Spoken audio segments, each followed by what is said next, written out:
Ada yang berharap ini berhasil, dan ada yang berharap ini gagal. Siapa yang berharap ini berhasil? Mereka adalah kaum-kaum nasionalis yang mencintai bangsa ini. Siapa yang berharap ini gagal? Para nyinyir dan para pembenci yang menjadikan politik sebagai tujuan hidupnya tanpa pernah bisa membedakan mana kepentingan politik dan mana kepentingan kebangsaan. Walaupun kebijakannya baik karena beda dengan politiknya, dia mengatakan buruk. Dan walaupun kebijakannya buruk karena sama dengan politiknya, dia katakan baik. Ini orang yang tidak punya spirit nasionalisme. Nanti ditanya lagi, itu duit dari mana? Ladang onten.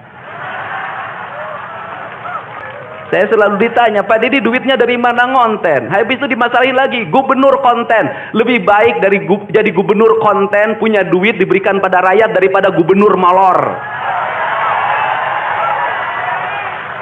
Bener nggak? Ya kan, daripada gubernur tidur, gubernur protokoler, gubernur ingin dihargai, gubernur menghabiskan anggaran jalan-jalan ke luar negeri, teu hayang teuing aing. Jadi Indonesia ini perlu mental yang kuat kalau ingin melakukan perbaikan. Kenapa? Harus kuat menghadapi kaum nyinyir. Dan biarkan yang nyinyir selalu sakit hati selamanya. Karena Jawa Barat akan terus mengalami peningkatan pembangunannya. Ini baru 3 bulan. Belum 100 hari sudah banyak orang yang kepanasan. Apalagi 5 tahun. Langit cerah menaungi Gedung Sate, Bandung, saat upacara Hari Kebangkitan Nasional digelar dengan khidmat pada Selasa, 20 Mei 2025, di barisan depan.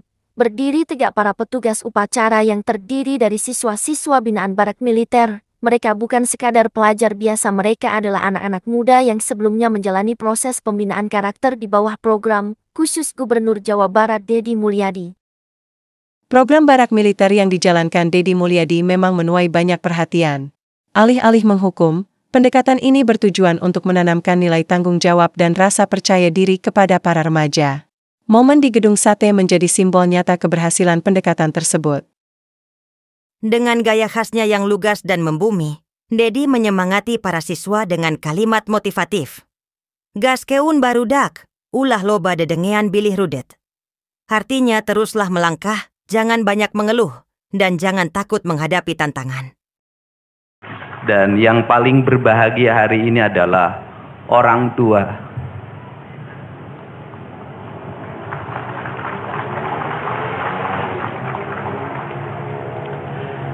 Dari 273 anak-anak Jawa Barat yang terjaring di seluruh provinsi Jawa Barat dengan berbagai latar belakang, dengan berbagai kondisi, dengan berbagai keadaan.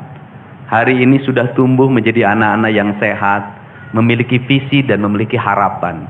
Bahkan menurut saya jauh lebih baik dibanding yang tidak mengikuti pendidikan di Dodik, Lembang, Rindam 3, Siliwangi. Saya ucapkan terima kasih buat komandan, wakil komandan, dan para pelatihnya. Yang pertama, hari ini kita bersama-sama memperingati upacara kebangkitan nasional. Saat masyarakat Indonesia, masyarakat Nusantara disadarkan dari ketertutupan telinganya, dari ketertutupan matanya, dari ketertutupan hatinya, dari kebutaan matanya, dari ketulian telinganya, dari kebisuan lidahnya, dan dari ketutupan hatinya. Di mana saat itu kita masuk pada sebuah fase, kita ternina bobokkan oleh imperialisme kolonialisme yang menghamparkan lapangan pekerjaan, yang menghamparkan perkebunan, yang menghamparkan areal persawahan, yang menghamparkan areal-areal irigasi, yang menghamparkan areal bendungan, Tetapi mereka mengisi gedung sate ini, mereka mengisi gedung-gedung indah dan mewah di seluruh Nusantara. Tetapi gedung-gedung itu hanya memiliki hak mereka untuk melakukan pengelolaan keuangan, untuk melakukan pengelolaan kekuasaan, di mana seluruh hasil kekayaannya dinikmati oleh mereka dan dikirimkan ke negerinya. Dan kemudian rakyat Indonesia hanya menjadi kuli dengan gaji yang terbatas, dan beberapa orang Indonesia yang tunduk menjadi kaki tangannya menikmati sebagian kekuasaannya, bahkan menikmati uang-uang yang seharusnya dibayarkan kepada para pekerja Indonesia yang lapar, yang hitam kelam terbakar, yang disebutnya sebagai rodi. Mereka mengambil hak-hak mereka dan dinikmati oleh mereka yang hari itu berkongsi dengan kolonialisme. Maka kesadaran itu tumbuh. Lahirlah gerakan Budi Utomo, lahirlah gerakan Sumpah Pemuda, dan seluruh gerakan itu dimulai dengan sebuah kesadaran dan hilangnya rasa takut pada dirinya bahwa kita adalah pemilik hak dari negeri ini. Hari ini kita disadarkan pada sebuah peristiwa di mana kita sering buta mata kita, kita sering tuli telinga kita, dan kita sering gagu lidah kita. Ketika anak-anak kita berteriak di jalanan, mengusung sangkur, membawa celurit, saling berkejaran, darah menetes di setiap sudut kota, motor-motor dibakar, orang menjerit penuh rasa ketakutan, kita hanya bisa diam. Ketika di sudut-sudut kota, anak-anak kita menenggak ciu. Ketika sudut-sudut kota, anak-anak kita makan eksimer. Ketika di sudut-sudut kota, anak-anak kita makan minuman oplosan. Mereka jatuh tersungkur, matanya merah penuh dengan rasa emosi, pulang ngamuk ke orang tuanya. Kita hanya bisa diam. Ketika anak-anak kita menghabiskan waktu main game online sampai jam 4 pagi, tidak masuk sekolah, di rumah ngamuk, mengancam orang tuanya dengan pisau, menusuk kakeknya dengan sangkur, kita hanya bisa diam. Proses kita hanya dua, pidana dan penjarakan dalam penjara anak. Tetapi kita tidak pernah menyadari bahwa seluruh lorong-lorong kegelisahan mereka, seluruh hiruk pikuk jalanan tak membuat mereka nyaman. Sudut-sudut rumah menjadi neraka bagi kehidupan mereka. Lapang-lapang bola tergusur menjadi industri perumahan, pemukiman, dan pertokoan. Mereka kehilangan tempat bermain. Mereka kehilangan air yang jernih di sungai sehingga bisa mereka berenang. Mereka kehilangan gunung-gunung yang indah tempat mereka bercengkrama dengan alam. Mereka kehilangan sawah yang terhampar. Yang mereka lihat adalah kebisingan dan kebisingan. Bising di jalanan karena knalpotnya brong. Bising di rumah karena orang tuanya bertengkar. Maka mereka lari dalam lorong-lorong gelap. Digenggamnya handphone, diambilnya obat-obat terlarang, ditengahnya minuman dalam sebuah kelompok yang sama. Kita orang-orang yang terpinggirkan di rumah, kita orang-orang yang terpinggirkan di sekolah. Guru-guru telunjuknya menunjuk pada wajahnya, tapi tak bisa memberikan solusi kegelisahan jiwanya. Semua orang hanya memberikan pengamatan, analisis, kajian. Itulah metodologi yang dikembangkan bangsa ini. Tetapi tidak ada yang berani mengambil solusi. Mengangkat mereka di sudut jalanan, dimasukkan ke barak, dididik secara militer, diarahkan menjadi anak-anak yang berguna. Kedisiplinan militer adalah harga mati bagi kemajuan bangsa, bukan musuh. Pandangan-pandangan buruk terhadap militer adalah pandangan-pandangan orang yang takut anak-anak Indonesia bangkit, yang takut anak-anak Indonesia mencapai kemajuan. Mereka takut bangsa ini menjadi bangsa kokoh dan tegap. Mereka ingin bangsa Indonesia menjadi bangsa pemabuk yang setiap hari mabuk akan ilmu pengetahuan, yang setiap hari bertengkar di TV, yang setiap hari bertengkar di medsos, sementara hamparan kekayaan alam diambil sama mereka. Janganlah kita menjadi antek dari bangsa lain, memporak-porandakan diri sendiri dan bangsanya dengan alasan pengetahuan, dengan alasan hak asasi manusia. Anak membawa motor di bawah umur adalah pelanggaran hak anak. Kapan kita bertindak? Dan selama ini kita membiarkan anak-anak nonton film tanpa didampingi oleh orang tua. Itu adalah pelanggaran anak, dan kita tidak pernah bertindak. Anak-anak di bawah umur merokok, minum minuman keras, itu adalah pelanggaran hak anak. Semuanya kita berdiam. Anak-anak main game online, nonton tayangan-tayangan dewasa lewat media sosial, kita berdiam. Negeri ini akan hancur manakala semua orang berdiam. Maka orang yang memegang kekuasaan harus menggunakan tangannya untuk merubah seluruh kemunkaran ini menjadi sebuah kebajikan. Kalau kita berkomitmen pada bangsa ini, problem anak-anak kita adalah mengkonsumsi tayangan yang bukan haknya di media sosial. Maka saya meminta peraturan pemerintah yang mengatur tentang itu segera dilaksanakan. Anak-anak di bawah umur tidak boleh mengakses media sosial yang bukan haknya. Seberapa besar pun gagasan yang saya gagas, seberapa kuat pun kekuatan yang saya bangun, saya tidak akan bisa melawan jutaan akun yang merasuki otak kiri dan otak kanan anak-anak kita. Untuk itu, pada saat ini sudah saatnya kita tidak saling menyalahkan. Untuk itu saat ini tidak ada salahnya kita mengambil tindakan berdasarkan perilaku kita masing-masing. Perilaku ekonomi menyebabkan anak-anak kita kehilangan ibunya karena pergi ke luar negeri. Perilaku ekonomi mengakibatkan anak-anak kita tidak pernah bertemu dengan ibu dan bapaknya karena mereka mencari rejeki. Mereka ada di pojok-pojok rumah bersama kakeknya. Kakeknya melarangnya dia main game online, melarangnya pakai motor jam 11 siang. Maka pisau dapur terhunus dan ditusuk seseorang kakek oleh cucu yang disayanginya. Kerangka pijak seperti ini harus dibangkitkan oleh kita. Semangat militer, bukan militerisasi. Kalau anak-anak dibangunkan jam 4 subuh, di mana letak salahnya dan di mana letak pelanggarannya? Kalau anak-anak dibangunkan, kemudian disuruh membereskan tempat tidur, apa salahnya dan apa pelanggaran hak anaknya? Kalau anak-anak disuruh sholat subuh, apa pelanggaran haknya? Kalau anak-anak mengikuti kuliah subuh, apa pelanggaran anaknya? Kalau anak-anak disuruh ngantri kemudian makan pagi, sarapan pagi dengan telur, dengan nasi, dengan pisang dan minum susu, di mana letak salahnya?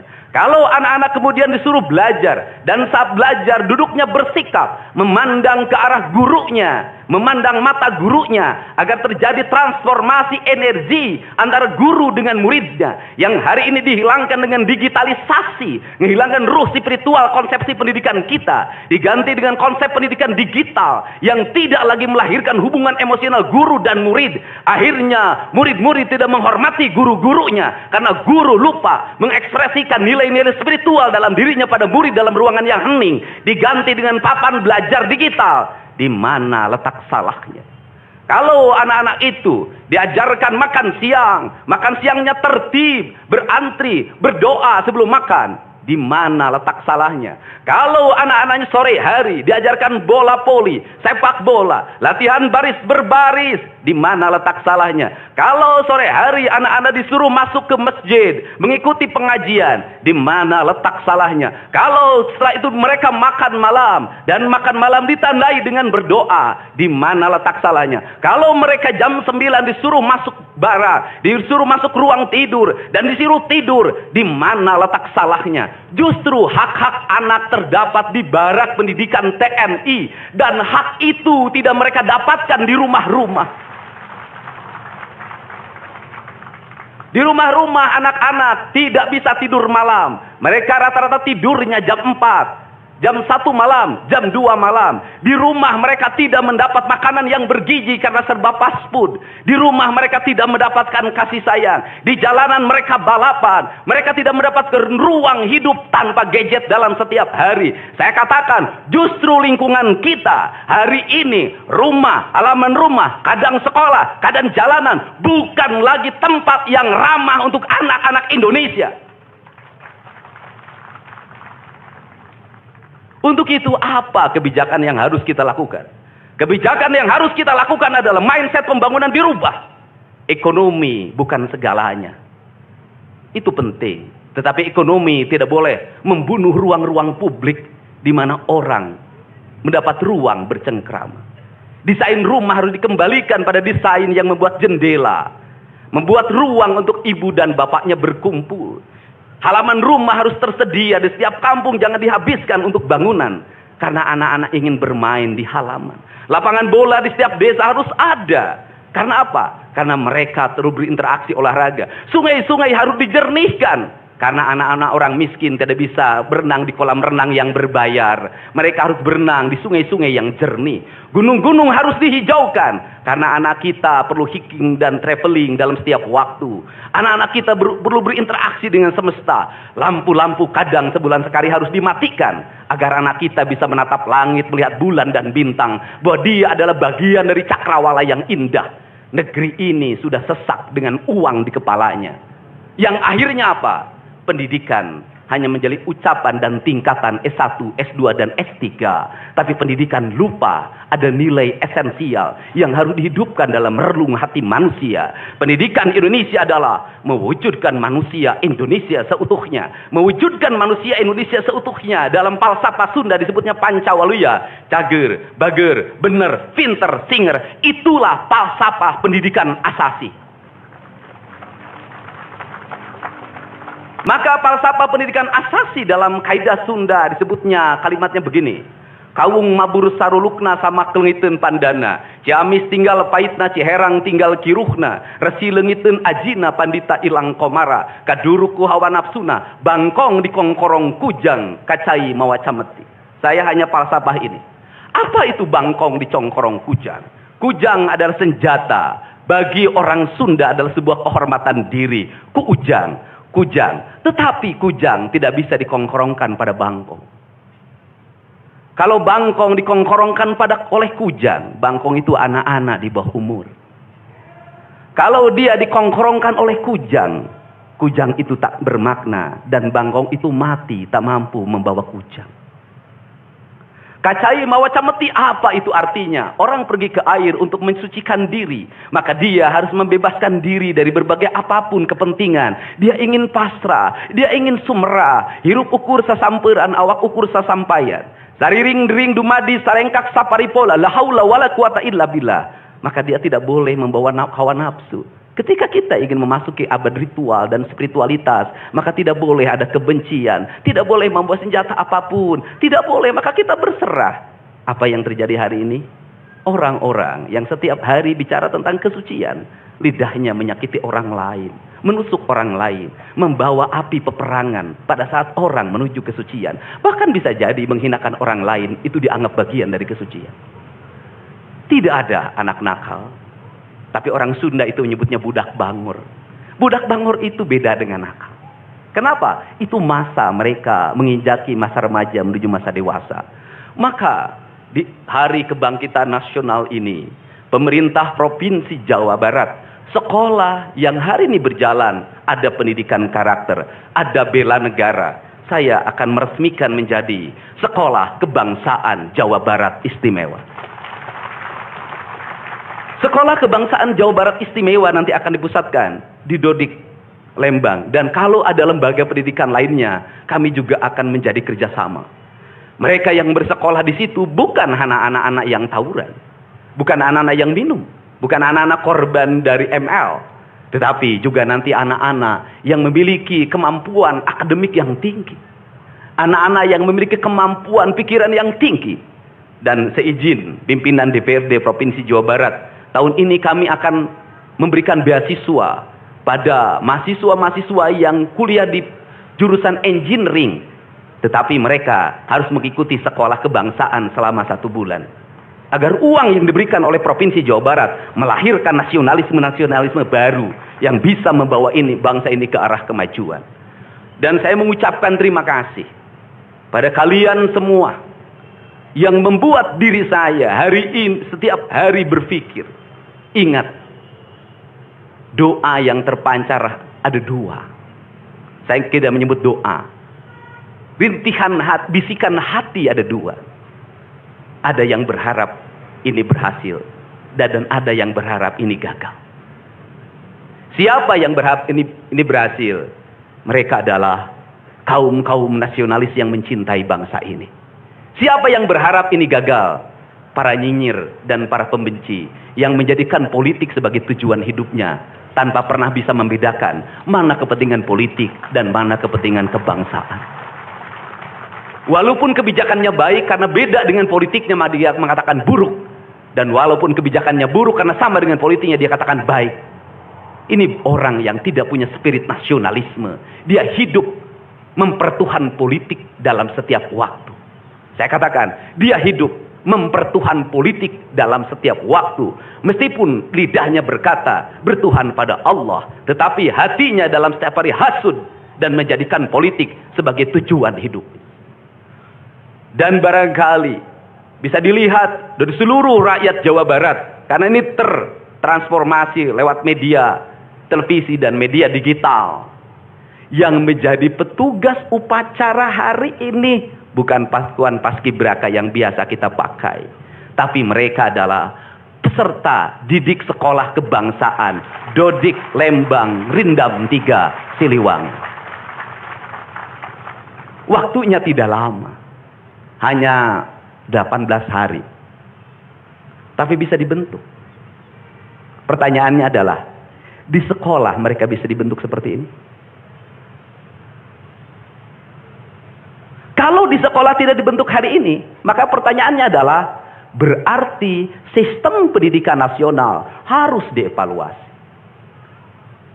Dan kalau misalnya yang di Jakarta mau menyalahkan, kan disahkannya di Jakarta.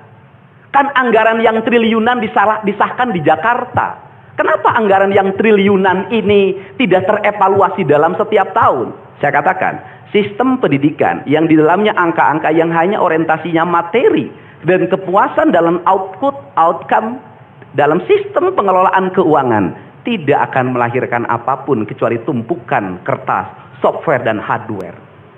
Tetapi pendidikan yang lahir dari jiwa dan lahir dari cinta tanpa biaya yang besar, dia akan melahirkan anak-anak penuh dengan semangat kebangsaan dan punya spirit Pancawaluya. Itulah pentingnya hati. Itulah pentingnya rasa. Untuk itu hari ini ada antrian, ribuan orang yang ngantri ingin memasuki pendidikan di pendidikan sekolah kebangsaan. Dan kalian semua hari ini bisa bertemu dengan orang tuanya, bisa mendapat sertifikat dari kami, dan bisa pulang dulu. Nanti dalam 2 minggu sekali kami siapkan mobil di setiap kabupatennya untuk pergi ke Dodik lagi, mengikuti pematangan, bukan di Dodik nanti, di Badan Diklat ESDM Pemda Provinsi Jawa Barat, kalau nanti di Dodik diisi oleh siswa yang baru. Dan kami akan memantau perkembangan kalian dalam waktu 1 tahun, bukan 6 bulan. Dan saya sudah meminta kepada Dinas Kesbangpol, Dinas Pemuda Olahraga, di upacara peringatan 17 Agustus 1945 Pemda Provinsi Jawa Barat, seluruh pesertanya berasal dari siswa didik sekolah kebangsaan di Dodik Lembang. Kalian semua jadi petugas upacara Agustusanan. Jadi tidak usah repot lagi. Ternyata bisa. Dan hari ini bisa kalian bahagia. Saya ngasih bonus untuk petugas upacara dari Dodik ini 25 juta untuk dibawa pulang ke rumahnya masing-masing. Dapat uang saku, makannya enak, tidurnya nyenyak, berubah mental, bajunya bagus, pulang dapat bonus, gratis lagi. Dan tentunya buat petugas yang lain juga kita siapkan 25 juta. Nanti ditanya lagi, itu duit dari mana? Ladang onten. Saya selalu ditanya, Pak Didi duitnya dari mana ngonten? Habis itu dimasalahin lagi, gubernur konten. Lebih baik dari jadi gubernur konten, punya duit diberikan pada rakyat daripada gubernur molor. Bener nggak? Ya kan, daripada gubernur tidur, gubernur protokoler, gubernur ingin dihargai, gubernur menghabiskan anggaran jalan-jalan ke luar negeri, teu hayang teuing aing. Kang Dedi masuk gorong-gorong, ya sebentar lagi akan saya naik ke pesawat. Jadi Indonesia ini perlu mental yang kuat kalau ingin melakukan perbaikan. Kenapa? Harus kuat menghadapi kaum nyinyir. Dan biarkan yang nyinyir selalu sakit hati selamanya. Karena Jawa Barat akan terus mengalami peningkatan pembangunannya. Ini baru 3 bulan. 100 hari itu tanggal 30 Mei. 100 hari kepemimpinan saya. Belum 100 hari, sudah banyak orang yang kepanasan. Apalagi 5 tahun. Dan saya ucapkan terima kasih. Ini upacara yang spesial. Kita dihadiri oleh pasukan khusus. Tepuk tangan semuanya. Ada Kopassus, ada Kostrad, ada Marinir, ada istilahnya apa sekarang, Kopasgat, kemudian ada infanteri, ada cavalry, kemudian ada pasukan angkatan laut, kemudian juga ada Brimob. Tepuk tangan semuanya, keren. Dan kalian semua, para peserta, ini yang keren-keren ini anak-anak kita ini. Anak-anak kita yang keren-keren ini. Kamu tengok ke kanan, tengok kiri sambil minta sama Allah. Besok kamu yang berseragam seperti mereka. Tepuk tangan kalian semuanya. Semangat. Semangat. Semangat. Oke. Yang terakhir, ini buat Biro Umum. Ini harus dirubah, Pak. Pertama, ini tiang bendera menghalangi gedung sate. Benderanya nanti harus digeser ke sebelah sana. Dan nanti kalau upacara tidak menghadap ke sana, tapi dari sini menghadap ke sana. Agar panorama itunya tetap terlihat. Dan kalau di sana maka kebisingan kendaraan tidak akan terlalu mendominasi. Ini Feng Shui cara menata bangunan. Jadi saya dari tadi mandang gedung sate karena oleh dan nanti bagian protokoler itu masang podium nggak lurus ke tiangnya, agak mencong-mencong dikit. Maklum Pemda masih belum pakai rasa, masih pakai DPA. Yang penting di DPA-nya juga tidak melanggar. Nah ini saya ini orang estetik, dan di Pemda ini tidak pernah ada rapat untuk merumuskan ini.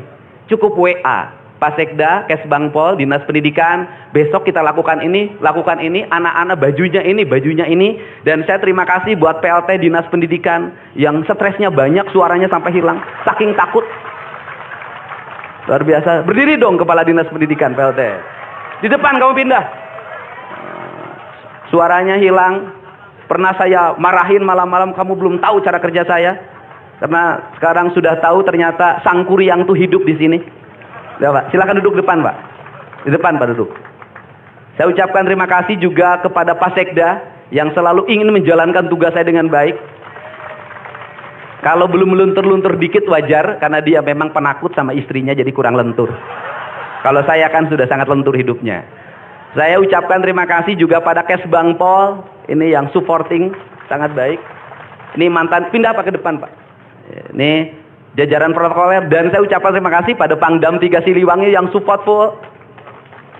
Terima kasih.